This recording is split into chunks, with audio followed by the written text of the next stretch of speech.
There are moments in public life that transcend ceremony.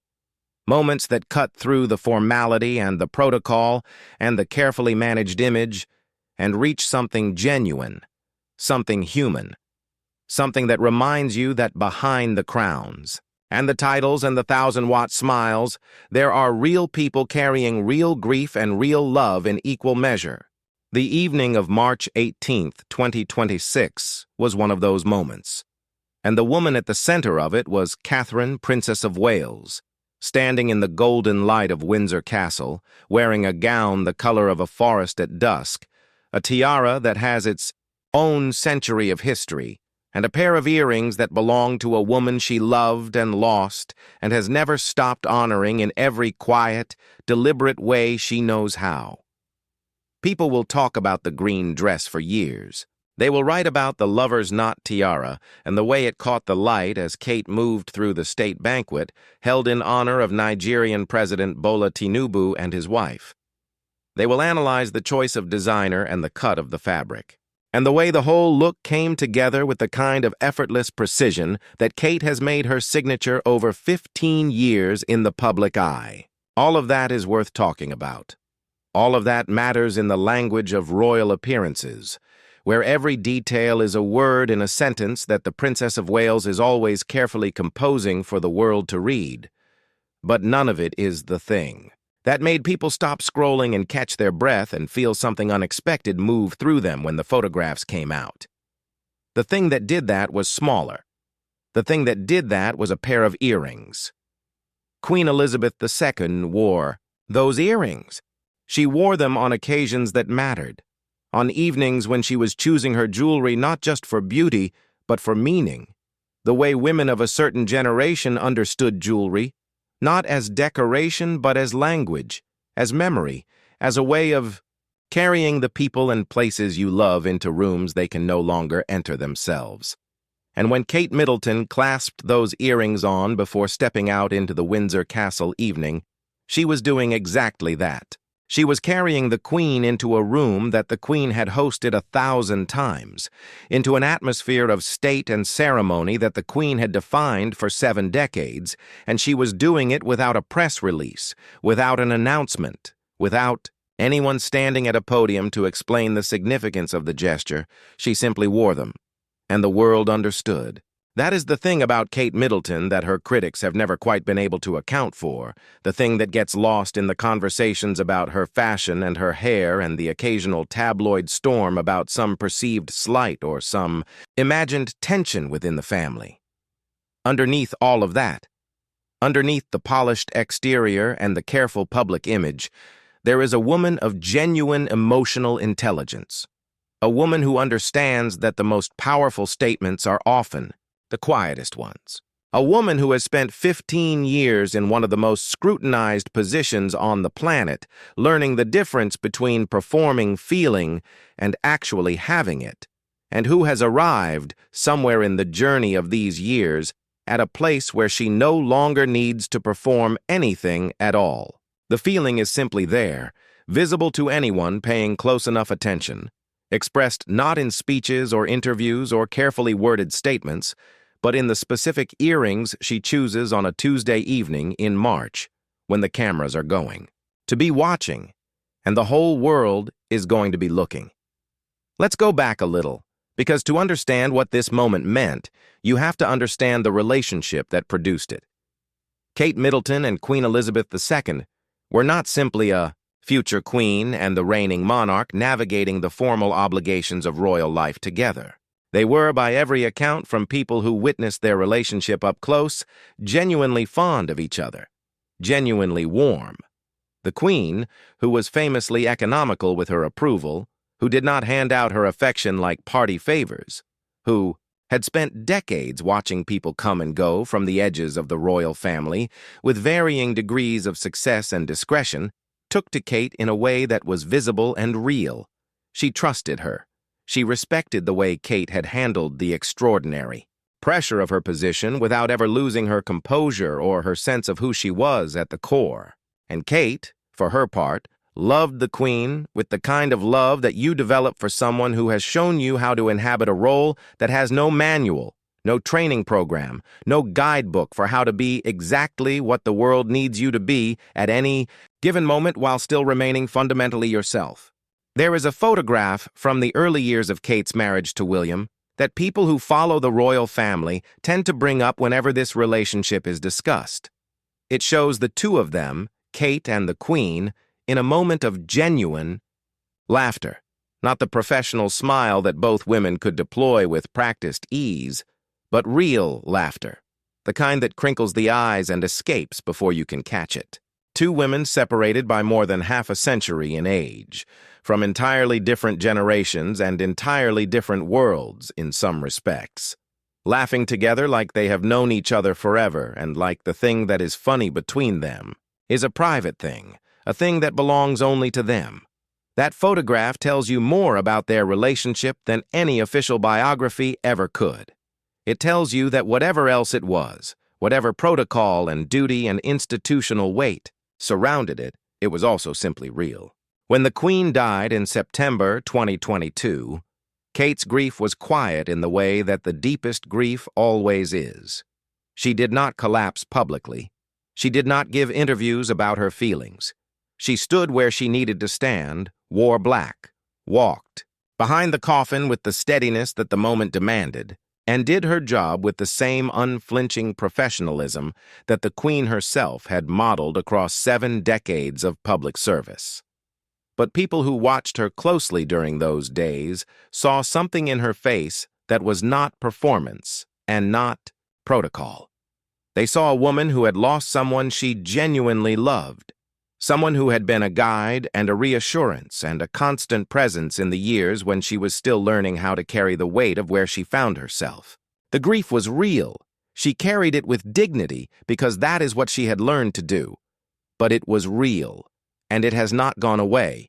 That is the thing that the state banquet photographs remind us of, the thing that makes that pair of earrings so much more than a fashion choice or a diplomatic gesture or a carefully calculated piece of royal image management. The grief has not gone away. The love has not gone away. Kate Middleton is a woman who still misses Queen Elizabeth II, who still feels the absence of her in the rooms and ceremonies and occasions where her presence used to be the fixed point around which everything else organized itself. And she expresses that missing the only way that feels right to her. Quietly, personally, through the small choices that most people might not notice, but that mean everything to the woman making them. The Lovers Knot Tiara has its own story, and it is a story worth telling because nothing Kate wears on an occasion like this is accidental and nothing is without history. The tiara was made in 1914 for Queen Mary, the great-grandmother of Queen Elizabeth II. And it passed through generations of the royal family before becoming one of the pieces most closely associated with the late Princess Diana. Diana wore it, often, and wore it magnificently, with the particular kind of confidence she brought to everything. That combination of vulnerability and star power that made her unlike anyone who had come before her or has come since. When Kate began wearing the Lovers Knot Tiara, the resonance was immediate and obvious and deeply felt by anyone who remembered Diana wearing it, and Kate was aware of that resonance and wore it with the awareness it deserved. She was not trying to be Diana. She was honoring Diana. She was acknowledging a lineage of remarkable women who had worn this piece of jewelry and carried its history forward, and she was adding her own chapter to that history with the specific grace that is hers, and no one else's. So, on the evening of March 18, 2026, when Kate walked into the state banquet at Windsor Castle, she was wearing history on her head and history on her ears, and she was walking into a room that is itself a monument to history. And she was doing all of this while being, underneath every layer of symbolism and significance, simply a woman who misses someone she loved and wanted to bring that person with her into the room in the only way still available to her. The Nigerian State Visit had been a significant diplomatic occasion by any measure. President Bola Tinubu and his wife had arrived in the United Kingdom for a state visit that carried substantial weight in terms of the relationship between Britain and Nigeria, one of the most populous and economically significant nations in Africa, a country with deep and complex historical ties to the United Kingdom that have been the subject of ongoing conversation and renegotiation in recent years. State visits of this kind are not simply ceremonial occasions, though they are, certainly that. They are also diplomatic instruments, carefully choreographed moments designed to signal the warmth and seriousness of a bilateral relationship and to create the kind of personal connection between heads of state and their families that can underpin years of diplomatic engagement. And into this serious diplomatic occasion, Kate brought something that had nothing to do with diplomacy and everything to do with love. She brought the Queen's earrings. She brought a private grief into a public space and wore it quietly on the sides of her face where most people would not notice unless they were looking very carefully. That is the kind of emotional courage that does not announce itself. It does not ask for credit or recognition. It simply is what it is. A woman choosing to carry someone she loved into a room that person can no longer enter, and trusting that the carrying itself is enough. Prince William was beside her that evening, as he always is on occasions of this kind, and the photographs of the two of them together at the banquet show something that has become increasingly evident over the past several years, the settling of a partnership that has been tested in ways most partnerships never are, and has come through those tests with a solidity and a warmth that is visible in the way they stand near each other, in the way they move through the same space, in the small unconscious adjustments they make to accommodate each other's presence that speak of long familiarity and genuine affection. William lost his grandmother, too. He lost her while simultaneously stepping into the reality of what her loss meant for his own life and position, and that is a particular kind of grief, the kind where mourning and responsibility arrive at exactly the same moment, and you have to hold both of them at once. Kate has been beside him in that, and he has been beside her. The partnership shows in the photographs in a way that no PR strategy could manufacture. There were other guests at the banquet, other dignitaries and officials, and members of the extended royal family. And the occasion was by all accounts conducted with the precision and warmth that characterizes the best of British state hospitality. The food, the setting, the speeches, the music, all of it executed with the kind of attention to detail that Windsor Castle seems to produce effortlessly, even when the effort involved is considerable.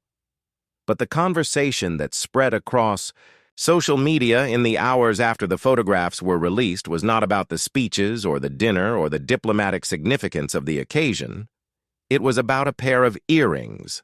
It was about what a woman chose to wear and what that choice said about who she is and who she loved and how she carries her losses through the world. There is something worth saying about the way Kate Middleton has evolved in the public eye over the 15-plus years since she married Prince William and stepped into a life that offered extraordinary privilege and extraordinary pressure in exactly equal measure. In the early years, the commentary about her tended to focus on what she was wearing and whether she was working hard enough and whether she had found her voice and her purpose within the institutional framework of the monarchy. Some of that commentary was fair, and some of it was not, and all of it was inevitable given the position she had chosen to enter and the level of scrutiny that position attracted. She handled it with a composure that occasionally read as blankness to people who were looking for drama and found serenity instead. But over time, and particularly in the years since the Queen's death, and since her own health challenges in 2024, when she faced and fought and publicly disclosed her cancer diagnosis with a directness and a courage that changed the way many people understood her, Kate has become something more complex and more compelling than the smiling figure in pretty dresses that early commentary tended to reduce her to. She has become a woman of substance and depth, someone whose choices carry genuine meaning, whose public presence communicates something real about who she is and what she values, and how she moves through the world. The earrings at the state banquet are a perfect example of this. They are not a fashion moment. They are a character moment. They tell you something true about the woman wearing them. She has spoken in interviews about the influence the Queen had on her understanding of duty and service, about the conversations they had over the years in which the Queen offered guidance that was practical and unsentimental and deeply wise. The Queen did not do sentiment for its own sake. She did not traffic in easy emotion or decorative feeling. What she modeled across 70 years of public life was a kind of disciplined love expressed through showing up, through doing the work, through being present in the moments that matter even when and especially when the personal cost of that presence is high. Kate absorbed that lesson. You can see it in the way she conducts herself at every public appearance, in the way she treats the people she meets, in the way she has built her work around causes that matter to her with a seriousness of purpose that goes well beyond what is required of her by protocol or expectation, and you can see it in the earrings, because wearing those earrings to the state banquet was an act of disciplined love. It was not a grand gesture. It was not designed for applause. It was a private decision made by a woman who wanted to honor someone she missed, expressed in the only language available to her in that particular context, the language of jewelry, of carefully chosen objects that carry meaning beyond their material value. It was exactly what the Queen herself would have done. And perhaps that is the most meaningful thing about it. In choosing to honor the Queen in this way, Kate was also, in some sense, becoming more like her, carrying forward a way of being in the world that the Queen spent her whole life demonstrating, and that Kate has spent 15 years learning. The green Andrew gown deserves its moment, too, because it was genuinely extraordinary. A deep forest green that worked beautifully against the gold of the Windsor Castle interior, structured in a way that was formal without being stiff, elegant without being cold, perfectly calibrated, for the occasion in the way that Kate's state banquet looks always are. She has an instinct for these occasions that has become one of her genuine strengths, an understanding of what the moment requires and how to meet it with something that feels both appropriate and alive. Green is also a color with specific resonance in the context of Nigerian culture and symbolism, and whether or not that was a deliberate diplomatic choice, and with Kate, deliberate choices are more common than accidents, it read as a gesture of respect toward the visiting president and his country that did not go unnoticed. But we keep coming back to the earrings, because that is where the emotional weight of the evening lives, in those small, sparkling pieces of jewelry that connected a March evening in 2026 to all the evenings the Queen had worn them, all the rooms she had entered with them, all the history she had lived while they caught the light at the sides of her face. Kate wore them and brought all of that into the room with her. She wore them, and the Queen was there, in the way that the people we love are always there when we choose to carry them with us. Not as ghosts, not as absence, but as presence, as warmth, as the specific weight of someone who shaped you still, making itself felt in the choices you make long after they are gone. That is what love looks like when it has matured past the need for grand gestures. That is what grief looks like when it has been lived with long enough to become something quieter and deeper than it was in the beginning. That is what 15 years of growing into one of the most demanding roles in public life looks like on a woman who has done that growing with honesty and courage and an unwillingness to be anything other than genuinely herself, even in the moments when the entire world is watching. Kate Middleton walked into Windsor Castle on the evening of March 18, 2026, wearing a green gown and a historic tiara and a dead queen's earrings, and she was magnificent in every sense of that word. Magnificent in the obvious, visual sense that anyone with eyes could appreciate, and magnificent in the deeper sense that only becomes visible when you understand what you are looking at. She was not just a princess attending a state banquet. She was a woman honoring a woman she loved, in the only way available to her, in the middle of a ceremony that had nothing and everything to do with that love. And the world, for once, was paying close enough attention to notice.